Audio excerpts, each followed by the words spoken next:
From one Houston home to the next. Hello, Constable. Deputy Benny Gant with the Harris County Constable's Office executes judge's orders to evict. Hello, Constable. We ain't got nowhere to go. Israel Rodriguez is the tenant at this apartment, but he's not alone. 20-month-old Israel, his brother, 4-year-old Fabian, and their mother are some of the estimated 40 million Americans facing eviction in the downward spiral of the COVID economy. They didn't rush us, but they were like, get everything you need. Rodriguez admits he hasn't been paying rent, behind thousands of dollars. It's my fault in the eviction. It was a lot going on during the corona. When it hit, I lost my job. So it took me like a month to get another job. This is my check, but I ain't making it with $300. It's literally $300. Their stroller now carries their possessions. It's mainly the kids' clothes because me and her just wear the same clothes almost every day. Make sure we got, toilet paper and a little bit of snacks for the kids. What are you gonna do with all of your stuff? That's trash. They can throw it in the trash because we don't have a car, we don't have help, we don't have nobody that can come, help us out right now. Nobody. We got ourselves, me and the kids and her, that's it. How does you as law enforcement feel about seeing that family have to go? Oh, it's a tough situation. I've got 6 kids, 6 children. And, the kids see the mom and dad in desperate situations. It's tough. That's clear. Deputy Gant, an officer for 35 years, is just starting his day. 8 evictions are on his list. A co-defendant is here, 2 of them. At each stop, people behind on rent are ordered to leave. Possessions pulled out. Where are you guys gonna go now? We gotta go to a hotel.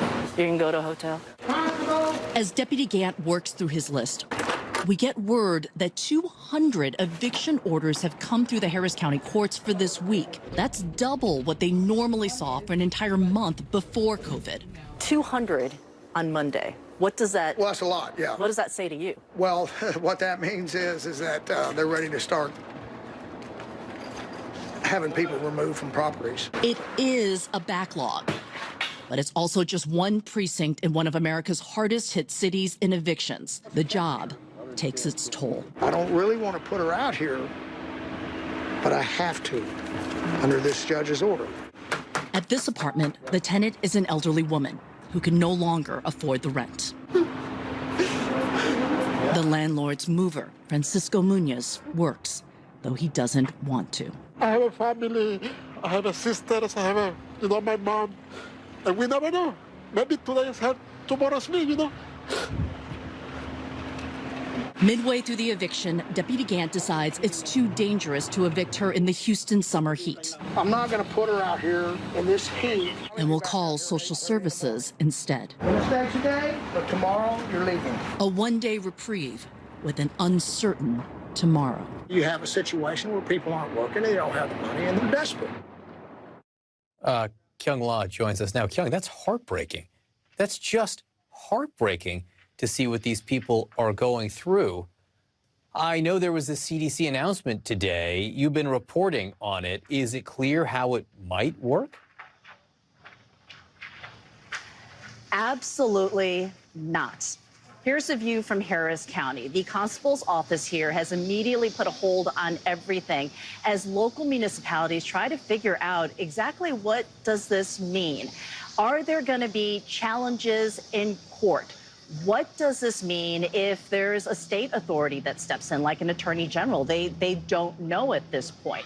What about the rights of landlords? Because on that day that we followed the constable's office, we spoke to a lot of landlords who said, hey, look, the banks want their money. What about us? We have tens of thousands that we have to pay up.